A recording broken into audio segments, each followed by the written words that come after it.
Compounding एक ऐसा शब्द है जिसे हम स्कूल टाइम से ही सुनते आ रहे हैं और आज के टाइम में तो इंटरनेट पर हर दूसरा आर्टिकल और वीडियो कंपाउंडिंग के बारे में ही बात करते हुए दिखाई देता है। लेकिन इसके बावजूद भी अधिकतर लोगों को इसका सही इस्तेमाल कैसे करें इस बारे में कुछ भी पता नहीं होता है। वे अक्सर जिंदगी भर पैसा कमाने के बाद भी अमीर नहीं बन पाते और ना ही कभी फाइनेंशियली इंडिपेंडेंस की अपनी जर्नी पूरी कर पाते हैं, क्योंकि उनके द्वारा लिए गए ज्यादातर फाइनेंशियल डिसीजंस जाने अनजाने में कंपाउंडिंग की थ्योरी के अगेंस्ट हो जाते हैं। तो आज के इस वीडियो में हम इसी प्रॉब्लम को दूर करने के लिए कंपाउंडिंग के एक ऐसे फॉर्मूले के बारे में बताने वाले हैं जो आपको जल्दी करोड़पति बनाने में मददगार साबित होगा। यह एक ऐसा फॉर्मूला है जिसके लिए आपको बस 8 साल काम करना होगा और उसके बाद जिंदगी भर आराम ही आराम। कंपाउंडिंग के इस फॉर्मूले को अच्छे से समझने के लिए हम एक स्टोरी का सहारा लेंगे। तो चलिए शुरू करते हैं। यह कहानी है 3 दोस्तों की, राहुल, आकाश और करण की। तीनों दोस्त एक ही कॉलेज में एक ही क्लास में साथ साथ पढ़ते हैं। तीनों एकदम पक्के वाले दोस्त थे। कॉलेज के लास्ट ईयर तक तीनों दोस्त साथ ही रहे। फिर जब करियर की बात आई तो तीनों को अलग अलग डायरेक्शन में जाना पड़ा। राहुल ने अपनी फ्रीडम को प्रायोरिटी देते हुए फ्रीलांसिंग करना चुना, वहीं आकाश ने अपने पैशन को फॉलो करते हुए एक एडवर्टाइजिंग एजेंसी में एज अ राइटर ज्वाइन किया और करण ने कॉलेज प्लेसमेंट के थ्रू ही अपने करियर को दिशा देना सही समझा, इसलिए उसने एक सॉफ्टवेयर कंपनी में प्लेसमेंट ले लिया। इस तरह तीनों दोस्तों ने अपनी जर्नी की शुरुआत करी।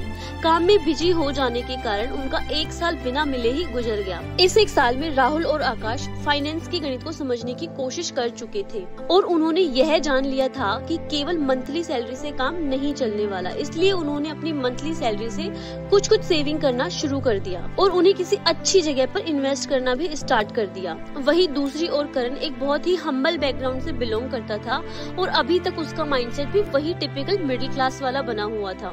इसी वजह से उसे लगता था कि इन्वेस्टमेंट वगैरह सब फालतू की चीजें हैं, खाओ पियो मजे करो, यही जीवन है, बाकी सब तो मोह माया है। अपने इसी माइंडसेट को फॉलो करते हुए करण ने एक महंगे से पॉश इलाके में अपने लिए एक फ्लैट रेंट पर ले लिया और फिर वहां से ऑफिस जाने के लिए एक चमचमाती ब्रांडेड कार EMI पर खरीद ली। हर महीने उसके पास 1 लाख रुपए की सैलरी आती थी, जिन्हें वह पार्टी करने में, नए नए एक्सपेंसिव मटेरियल खरीदने में यूं ही उड़ा देता था। इसके अलावा मंथ के एंड में जब उसका बैंक अकाउंट पूरी तरह खाली हो जाता था तो वह खर्चों को पूरा करने के लिए क्रेडिट कार्ड का इस्तेमाल भी बिना कुछ सोचे समझे करता था। अब 1 साल बीत गया। तीनों दोस्तों ने प्लान किया कि काफी दिनों से मुलाकात नहीं हुई है तो क्यों ना किसी अच्छी सी जगह पर चलकर डिनर किया जाए, इसी बहाने पुरानी यादें भी ताजा हो जाएंगी। तीनों दोस्तों ने मिलकर एक रेस्टोरेंट डिसाइड कर लिया और सही समय पर वहां पहुंच गए। इतने दिनों बाद मिलने पर तीनों बहुत खुश हुए और उनकी बातचीत का सिलसिला भी शुरू हो गया। काफी देर इधर उधर की बातें करने के बाद उन्होंने सैलरी और फाइनेंस पर बात करनी शुरू की। करण ने पूछा, दोस्तों कैसा चल रहा है करियर, कुछ पैसा वैसा आ रहा है या नहीं? इस पर राहुल और आकाश ने जवाब देते हुए कहा, हाँ भाई आ जाता है, महीने का 70-75 हजार और उसमें से कुछ % सेव करना और इन्वेस्ट करना भी शुरू कर दिया है। यह सुनकर करण को हंसी आ गई और कहा, 70 हजार में भी सेविंग? यहाँ मैं 1 लाख रुपए महीने के कमाता हूँ, फिर भी मेरे पास कुछ नहीं बचता और तुम दोनों 70 हजार में भी बचा रहे हो, कमाल है यार। मेरे हिसाब से तो तभी इतनी कम पैसों में सेविंग और इन्वेस्टिंग पॉसिबल है जब सारे जरूरी खर्चे रोक दिए जाएं। इस पर राहुल कहता है, नहीं भाई ऐसा नहीं है, मैं अपने पैसे और लाइफ को मैनेज करने के लिए 80-20 रूल को फॉलो करता हूँ। महीने का जितना भी पैसा मेरे पास आता है उसका 80% मैं अपने हाउस, ग्रोसरी, बिल्स जैसे जरूरी खर्चों पर खर्च करता हूँ और बचा हुआ 20% पैसा मैं इन्वेस्ट कर देता हूँ। जैसे हर महीने फ्रीलांसिंग से मैं लगभग 70 हजार रूपए कमा लेता हूँ तो उनमें से 80% यानी कि 56 हजार रोजमर्रा की चीजों पर खर्च कर देता हूँ और बाकी का 20% यानी कि 14 हजार रूपए इंडेक्स फंड में इन्वेस्ट कर देता हूँ। राहुल की बात को आगे बढ़ाते हुए आकाश कहता है कि भाई मेरा भी कुछ ऐसा ही है, फालतू के खर्चों को मैंने बिल्कुल 0 कर दिया है। फ्लैट की जगह में एक छोटा सा रूम लेकर रहता हूँ, कार मैंने खरीदी नहीं, ज्यादातर मेट्रो से आना जाना प्रेफर करता हूँ, जब जरूरत महसूस होती है तो कैब बुक कर लेता हूँ और EMI के चक्कर से मैंने खुद को दूर ही रखा हुआ है। यही वजह है कि मैं कंपाउंडिंग के 8-4-3 रूल को फॉलो करते हुए हर महीने 30 हजार रूपए इन्वेस्ट कर देता हूँ। राहुल और आकाश की बातें सुनकर करण चौंक गया।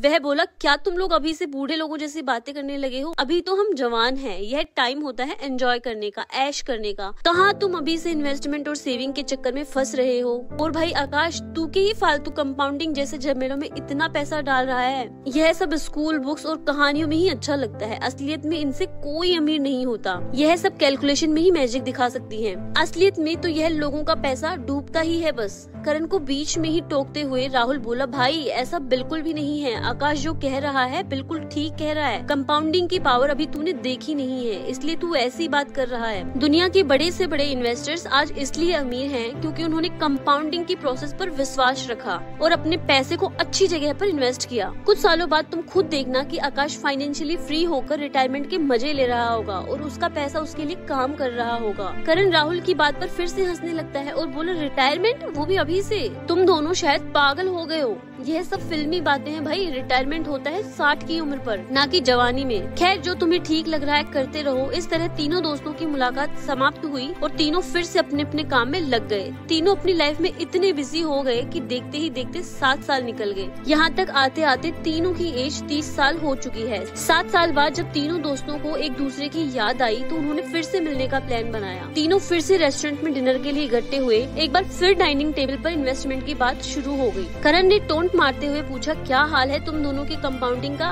तो इस पर राहुल ने जवाब देते हुए कहा, बढ़िया है भाई, मैंने इन 8 सालों में महीने के 14,000 के हिसाब से टोटल 13,44,000 रूपए इन्वेस्ट किए, जिस पर 12% एनुअल रिटर्न के हिसाब से मेरा रिटर्न हो गया है 9,17,000। यानी कि इन्वेस्टमेंट और रिटर्न को जोड़कर मेरा अब तक का टोटल अमाउंट 22,61,000 रूपए हो चुका है। वहीं अगर आकाश की बात करें तो 30,000 रूपए पर मंथ के हिसाब से उसने अभी तक 28,80,000 रूपए इन्वेस्ट कर दिए हैं और 12% रिटर्न के हिसाब से उसका रिटर्न हुआ है 19,65,000। अगर इन्वेस्टमेंट और रिटर्न को जोड़ दिया जाए तो अभी तक का उसका टोटल अमाउंट 48,45,000 रूपए हो चुका है। राहुल की यह बात सुनकर करण का चेहरा फीका पड़ गया और वो हैरान था कि इन दोनों से ज्यादा पैसा कमाने के बावजूद भी मेरे पास आज कुछ नहीं है। और एक तरफ ये दोनों, जिसमें से एक के पास लगभग 23 लाख है और दूसरे के पास 48 लाख। करण को लगने लगा कि वह गलत था और उसके सारे डिसीजंस भी ठीक नहीं थे, इसलिए उसने शर्मिंदा होते हुए आकाश से पूछा, भाई वह बताना 843 रूल ऑफ कंपाउंडिंग क्या था? आकाश ने मुस्कुराते हुए कहा, भाई कुछ साल और रुक जा, फिर तुझे खुद समझ आ जाएगा। अगले 4 साल बाद तीनों दोस्तों की एक बार फिर मुलाकात हुई। अब जब बात फाइनेंस और रिटर्न पर पहुंची, तब तक कंपाउंडिंग के मैजिक से राहुल के पास टोटल अमाउंट 45 लाख हो चुका था। वहीं दूसरी ओर करण की बात की जाए तो उसके पास टोटल अमाउंट 96 लाख हो चुके थे, यानी कि पहले से लगभग 2 गुना। इस अमाउंट को सुनकर तो करण के होश ही उड़ गए। उसे अपनी गलतियों पर और पूरी जिंदगी फिजूल खर्चे करने पर पछतावा हो रहा था। उसे कंपाउंडिंग की पावर का एहसास हो चुका था। इसके बाद उनकी एक और मुलाकात हुई अगले 3 सालों बाद। तब तक राहुल का टोटल अमाउंट बढ़कर 70 लाख हो चुका था और दूसरी ओर आकाश 1 करोड़ का आंकड़ा पार करते हुए 1,51 लाख तक पहुंच चुका था, यानी कि स्टार्टिंग के 8 साल के टोटल अमाउंट का 3 गुना। करण को अब आकाश की कही वो बात याद आ रही थी कि भाई कुछ साल और रुक जा, तुझे अपने आप समझ में आ जाएगा कि कंपाउंडिंग का 843 रूल क्या है। और वो दिन आ चुका था जब करण समझ गया कि 843 रूल क्या है और मैजिक ऑफ कंपाउंडिंग क्या है। वो समझ गया कि पहले 50 लाख कमाने में आकाश को 8 साल लगे, वही दूसरे 50 लाख उसने पावर ऑफ कंपाउंडिंग से पिछले 4 साल में ही कमा लिए और तीसरी 50 लाख कमाने में तो उसे मात्र 3 साल ही लगे। यही है कंपाउंडिंग का असली पावर, जितना ज्यादा टाइम उतना ही ज्यादा रिटर्न। इसी पावर के दम पर आज आकाश के पास पूरे 1.5 करोड़ रुपए थे, वो भी मात्र 15 सालों के पीरियड में। अब वो चाहे तो 37 की उम्र में रिटायरमेंट लेकर खुशी खुशी अपनी पूरी लाइफ एंजॉय कर सकता है। उसे कोई भी काम करने की जरूरत नहीं है। अब तो उसका पैसा ही उसके लिए और पैसा कमाकर ला सकता है। वह चाहे तो छोटे छोटे मल्टीपल बिजनेसेस खोल सकता है जो उसे जीवन भर पैसा कमा कर देंगे। दोस्तों, दुनिया के जाने माने इन्वेस्टर और बिजनेसमैन वॉरेन बफेट ने भी कंपाउंडिंग के 843 रूल का इस्तेमाल करते हुए अपने टीनेज में ही इन्वेस्टमेंट करना शुरू कर दिया था। वो अक्सर लोगों को सलाह देते हैं कि ज्यादा से ज्यादा कंपाउंडिंग का उपयोग करें और अपनी फाइनेंशियल जर्नी को सक्सेसफुल बनाएं। ट्रेडिंग जैसे शॉर्ट टर्म लालच में ना पड़े। अगर रियलिटी में पॉजिटिव रिजल्ट और मैक्सिमम रिटर्न चाहते हैं तो बेहतर होगा कि लॉन्ग टर्म इन्वेस्टमेंट को चुनें और इंडेक्स फंड जैसी सेफ जगह पर निवेश करें। तो फ्रेंड्स, आई होप कि यह वीडियो आपको पसंद आया होगा। वीडियो आपको पसंद आया हो तो लाइक करें, शेयर करें और आगे भी ऐसे वीडियोस देखने के लिए हमारे चैनल को सब्सक्राइब करना ना भूलें। Thank you.